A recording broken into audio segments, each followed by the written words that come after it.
एक ताज खान नाम के भक्त थे। करौली में पोस्ट ऑफिस में काम करते थे, चिट्ठियां इधर उधर पहुंचाने के। ये अच्छे मुसलमान थे। अच्छे मुसलमान मतलब जो इनकी परंपरा का नियम होता है, इतने बजे ये पाठ करना, ऐसे टोपी पहन के घूमना, इतनी बजे नमाज करने जाना, आदि आदि जो भी उनके क्रम होते हैं, वो सब नियम से करते थे। काली ताज खान दूर दूर तक वृंदावन से, ठाकुर जी से, श्री जी से कोई संपर्क नहीं, कोई संबंध नहीं, लेकिन स्वभाव अच्छा था, स्वभाव मीठा था, उग्र नहीं थे। बल्कि इन्होंने अपने डाकघर के जो मुखिया थे उनसे कह करके कि मुझे इतने बजे नमाज के लिए जाना होता, मुझे जाने दिया जाए, वो जाते थे। और जो भी इनके ग्रंथ होते हैं उनको पढ़ते रहते थे, खूब अच्छे से अपने धर्म का पालन करते थे। लेकिन मदन मोहन जी बड़े टेढ़े ठाकुर, इनके मन में आ गया कि इसको अपना बनाना है मुझे। एक बार एक चिट्ठी आई मदन मोहन जी के गोस्वामी जी की, और ये चिट्ठी बांटने यही जाते थे सब जगह। तो जैसे ही ये मदन मोहन जी के गोस्वामी जी की चिट्ठी लेकर के जैसे ही सीढ़ी चढ़ने लगे ऊपर, तो द्वारपाल ने इनको वहीं रोक दिया। बोले क्या बात है, क्यों चढ़े आ रहे हो ऊपर? बोले अरे भैया हम डाकघर से आए हैं, चिट्ठी है, गुसाई जी की चिट्ठी देने आए हैं। बोले आप यहीं रुक जाओ, हम गुसाई जी को बुला के ला रहे हैं, भीतर मत आना। हाँ नहीं आ रहे, हमको भी कोई शौक नहीं अंदर आने का, यहीं खड़े हैं, बुला दो। अब वो द्वारपाल भीतर गया, पीछे जाकर के जाने ऐसी कोई क्या व्यवस्था उसको लगी, वो वहीं व्यस्त हो गया उसको करने में, गुसाई जी को बुलाना ही भूल गया। अबे बाहर खड़े खड़े प्रतीक्षा करें, दोपहर हो रही है, इतनी तेज धूप पड़ रही है, अभी तक आए नहीं। थोड़ी देर प्रतीक्षा करने के बाद इन्होंने द्वार खोला, मंदिर का मुख्य द्वार बाहर वाला खोला, खोल करके भीतर प्रवेश कर गए। डर तो रहे थे कुछ हो नहीं जाए। इधर उधर देखा, गुसाई जी, अरे भैया द्वारपाल कहां हो, चिट्ठी हम लेके खड़े हैं, ले तो जाओ। कोई प्रत्युत्तर नहीं देवे। तभी इन्होंने देखा कि हवा से, हवा के भाव से एक खिड़की, मंदिर की एक खिड़की कभी बंद होती है, खुलती है। तो इन्होंने सोचा अंदर बोल के देख लेता हूं, इसके अंदर झांक के बोल देता हूं, कोई होगा तो आ जाएगा। ये जैसे ही गए, खिड़की खुल रही थी, बंद हो रही थी, खुल रही थी, बंद हो रही थी। जैसे ही इन्होंने वहां अंदर झांक करके भीतर, गुसाई जी बोला ही और नेत्र खोल करके देखा तो सामने मंदिर में श्री मदन मोहन जी का इनको दर्शन हुआ। त्रिभंग लली ठाकुर जी खड़े हैं और मंद मंद नेत्रों से, वैसे तो मूर्तिमंत ठाकुर जी ऐसे ही रहते हैं, लेकिन जैसे ही इन्होंने भीतर झांका तो ठाकुर जी इनको देख करके अपने नेत्र मटकाने लगे, ऐसे ऐसे करने लगे और बार बार ऐसे पलक झपकाने लगे। ये देख करके ये तो वहीं धड़ाम से गिर पड़े। अब तो इनके मन में वही भाव चले, ये कौन था? ऐसे कमल जैसे कटाक्ष नेत्र, ऐसी सांवली सूरत, ऐसे टेढ़ा सा ये पैर, ये टेढ़े से ये हाथ, ये पीतांबरी पहना, मुख पे वंशी धरे, ये कौन है ये? इन्होंने जैसे तैसे अपने आप को उठाया, जैसे ही पुनः चढ़ने लगे, इतने में ही द्वारपाल आ गया। ए, तुमको मना किया था भीतर मत आना, तुम भीतर घुसे चले आए। भैया तेरे हाथ जोड़, एक बार देखने दे, मैं चला जाऊंगा, मैं मेरे को नहीं आऊंगा, दोबारा नहीं आऊंगा, एक बार देखने। बोल बिल्कुल नहीं, निकलो यहां से बाहर। जैसे किसी प्यासे को 2 बूंद पानी पिला करके पानी दूर कर लिया जाए, वो स्थिति हो गई। चिट्ठी देकर के द्वारपाल को ये तो चले गए, लेकिन मन चुरा लिया ठाकुर जी ने।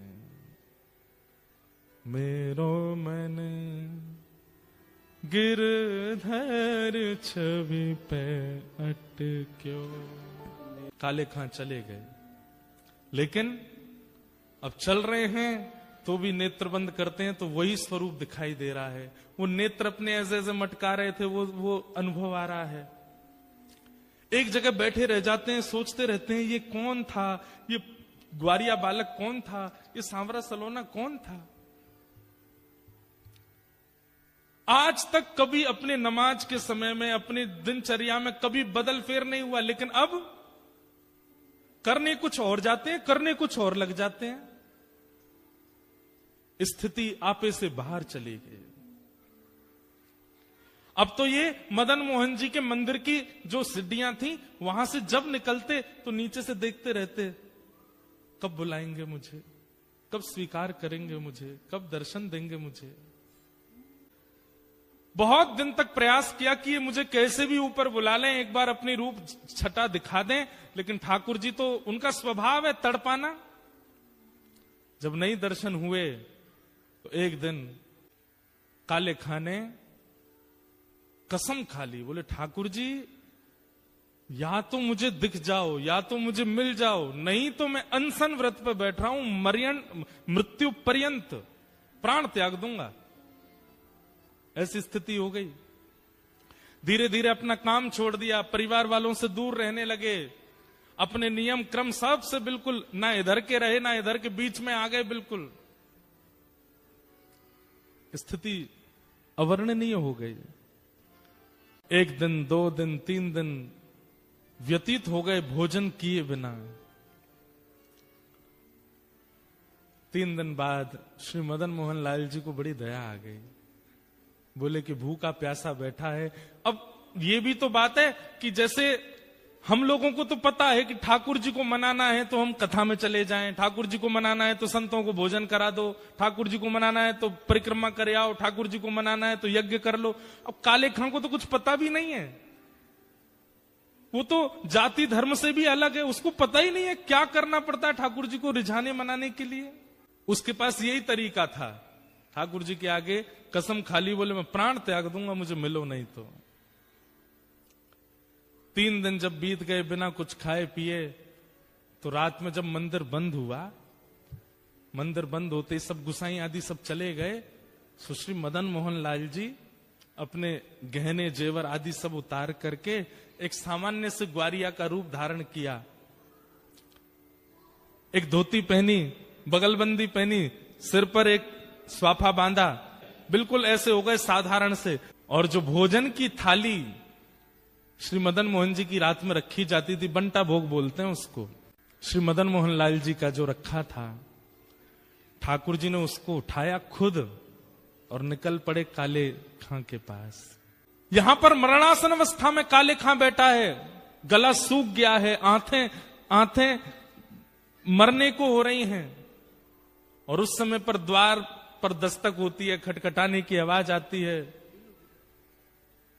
काले खां जैसे तैसे खिसक करके जाता है, जैसे ही द्वार खोलता है तभी सामने देखता है एक नन्हा सा कुमार बालक, आयु होगी 8-9 वर्ष की, सिर पर स्वाफा बांध करके और ऐसे कमर पर अपने थाली लेकर के और दूसरे कमर पर हाथ धर के द्वार पे आके खड़े हो गए और आकर के बोले तुम्हारा नाम काले खां है?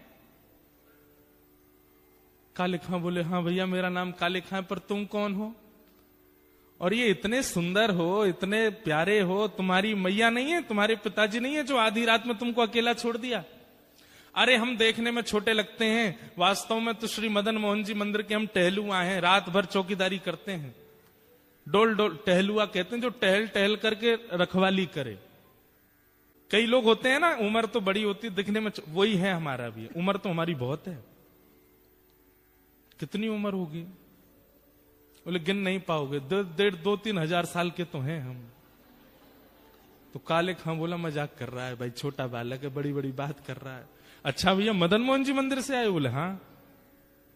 क्यों आए? बोले को वहां के जो गोस्वामी जी है ना, पता नहीं उनके मन में क्या बात आई, मेरे को आकर के थाल पकड़ा दी और बोले जाओ जाकर के काले खां को प्रसाद दे आओ, बोल दो मदन मोहन जी ने प्रसाद भेजा है। काले खां बोले सुनो, इसको तुरंत वापस ले जाओ, एक कौर नहीं खाऊंगा इसमें से, ये मैं सब जानता हूं ये लीला कौन कर रहा है, ये वही छलिया, वही कपटी, वही मरकट बंधु, मुझे एक झलक दिखा करके इतना परेशान कर दिया और अब मेरे अनशन को तोड़वाने के लिए थाल भेज दिए। कह देना गोस्वामी जी से जब तक दर्शन नहीं होगा मैं ये प्रसाद नहीं पाऊंगा, और मुझे दर्शन होगा नहीं क्योंकि मैं तो मुसलमान हूं, मुझे मंदिर में प्रवेश मिलेगा नहीं, इसलिए मुझे प्राण त्यागने पड़ेंगे, दोबारा जन्म लेना पड़ेगा। और सुनो, एक बात और कह देना अपने मदन मोहन से। बोले क्या? उसने जो अपना नाम धर रखा है ना जगन्नाथ, मैंने सुना था कहीं उनका नाम जगन्नाथ है, उनसे कह दो कि तुम जगन्नाथ नहीं हो, अपना नाम रखो हिंदूनाथ, तुम केवल हिंदुओं के नाथ हो, ये जगतनाथ मत बोला करो अपने आप को। ठाकुर जी खड़े खड़े सुन रहे हैं। बोले सुनो, गुसाई जी की बात तो सुन लो पूरी। काले खां बोले क्या? बोले इसमें से प्रसाद पा लेना, और प्रसाद पा करके सुबह बर्तन मांज करके मंदिर दे जाना और मदन मोहन जी के दर्शन कर जाना। गुसाई जी ने आज्ञा दी। सुन करके काले खां खुश हो गए। लेकिन अब स्थिति ये हो गई कि पहले तो हर जगह मदन मोहन जी दिखते थे, लेकिन अब वो टहलुआ दिख रहा है। अब ये मोहन थार उठा में तब भी टहलुआ का स्मरण हो, पूड़ी उठा में तो भी टहलुआ का स्मरण हो, सब्जी खा में तो भी। अब ये मन में विचार करने लगे, मेरे मन में कोई रोग हो गया है। ये पहले तो मदन मोहन अच्छे लग रहे थे, अब उनका सेवादार ये टहलुआ अच्छा लग रहा है, कहीं ऐसा नहीं हो